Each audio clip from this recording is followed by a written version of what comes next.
remember Chuck Hayes because he didn't just play for the Rockets, but he also played for my Sacramento Kings. So I got to see Chuck Hayes play live a few times, and in person, the guy is thick. And let me tell you, he could stand his ground in the paint. He was only 6'5", but he was built and he was a power forward. Just imagine Draymond Green, kind of like that, but with tree trunks for calves, basically.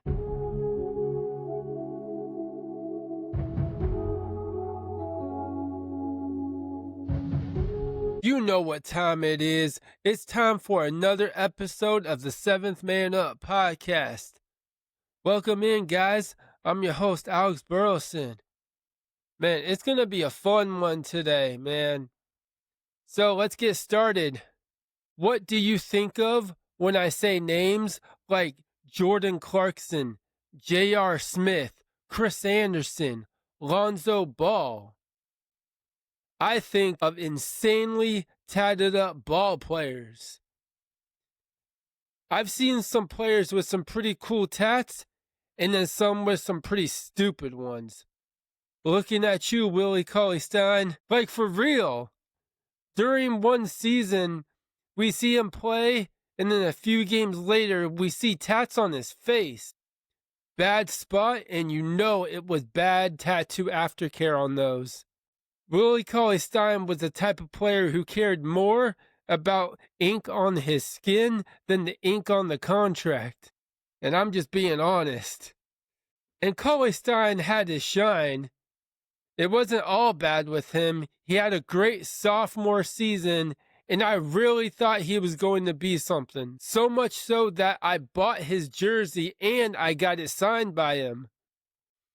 I feel if he really applied himself consistently, he could have turned into the type of player that Derek Lively is from the Mavericks. I really love his game. Now, with tattoos, though, let's flip it around. Of current players of quality, some of the best ink I've seen is from Jalen Williams from OKC. That sleeve on his right arm looks so smooth and it pops with detail. Ugh. I love tattoos, but they're so dang expensive. For me, I have 4 tats, and eventually I do want more. I have a cross with a ribbon on my right shoulder. I got my little brother's name on my left forearm in the style of the restaurant Buca de Beppo, which was his favorite restaurant. I got the symbol for God is greater than our highs and our lows on my chest. And then on my left calf, I have the Power Rangers lightning bolt with a cross in it with the initials JDF on top. Now that tattoo, there's a story to that one. So JDF stands for Jason David Frank. And if you know anything about the Power Rangers, Jason David Frank was one of the original Power Rangers. He started off as the original Green Ranger and then turned into the White Ranger. And then throughout the Power Rangers series, he was just a bunch of different Rangers. He was a Red Ranger. He was a Black Ranger in Dino Thunder. But this is an NBA podcast. I'm not going to bore you with Power Ranger stuff. I'm not going to be nerding out about that. Oh my gosh. And I feel the player that really popularized tattoos in the NBA was AI, Allen Iverson. In my opinion, getting a tattoo just because another player has one is kind of dumb. I get inspiration, but you got to really think about it. Like, have it mean something to you, not just get one to get one. All my tattoos have meaning behind them. All right, I want to give a top 5 here. The NBA All-Thick team. Yeah, you heard that right. The NBA All-Thick team. So, coming in at number 5, you got Eddie Curry. Now, that's going way back. Eddie Curry, he played for the Bulls. He played for the Knicks. And He was a good player. He was your basic average Joe NBA player. He stuck in the league for years, and the guy was thick, but he could ball out. All right, coming in at number 4 is Chuck Hayes. Man, if you remember Chuck Hayes, he had calves that were like tree trunks. I remember Chuck Hayes because he didn't just play for the Rockets, but he also played for my Sacramento Kings. So I got to see Chuck Hayes play live a few times, and in person, the guy is thick. And let me tell you, he could stand his ground in the paint. He was only 6'5", but he was built and he was a power forward. Just imagine Draymond Green, kind of like that, but with tree trunks for calves, basically. Now, number 3, this one is kind of obvious. Shaq.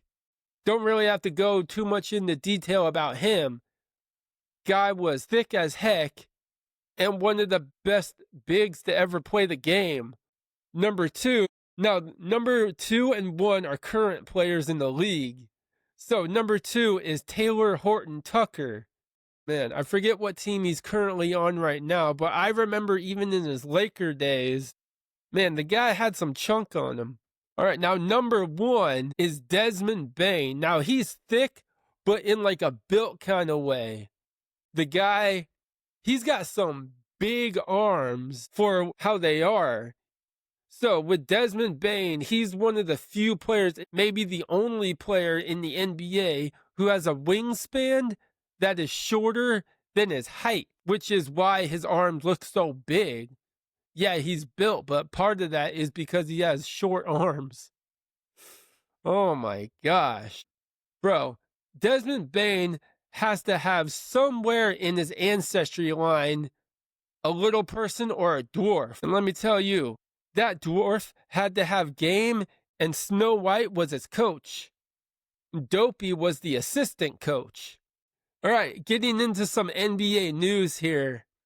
These are some juicy NBA news right here. Starting off, the Dallas Mavericks. Man, the Dallas Mavericks have finally fired their GM, Nico Harrison. Dude had to be let go after the Luka trade, and what's being reported, him pressuring Anthony Davis to come back early from his injury despite what the team doctor said. Like, who does that? Like, someone's injured and you're like, hey, you got to go and play anyway. We got to do it for the money. We got to do it for the ratings. Man, you're costing someone's career with that. And as I was reading more into the Nico Harrison and Mavs situation, it feels oddly similar to the Vivek McNair situation in SAC. Owner making all the moves and the GM practically being a puppet. And what really accelerated the firing, I feel, was that fan in a Luka Lakers jersey. He was having a conversation with the owner of the Mavs. Now, this shows where, as a GM, you should have a backbone to what you want to do, what you feel is best for the team. Monty McNair didn't have any backbone.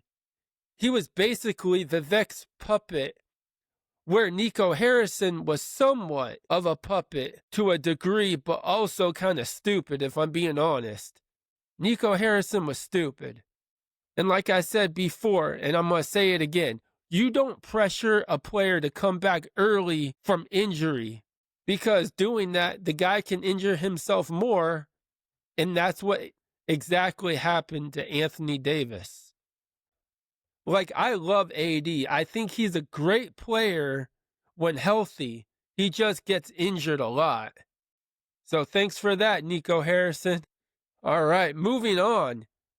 The NBA announced for this year's All-Star game, it's going to be the USA versus World. I like that because more and more international players have entered the league. You got Jokic, Wembanyama, SGA, and Embiid. They are just some of the great international players in the league. Now, I did say SGA, You may think he's not international. Well, he kind of is. He is technically Canadian. And to me, if it's not USA, that categorizes as international. So with this All-Star game, I think it's going to be great competition splitting it that way. And I'm open to the idea of it.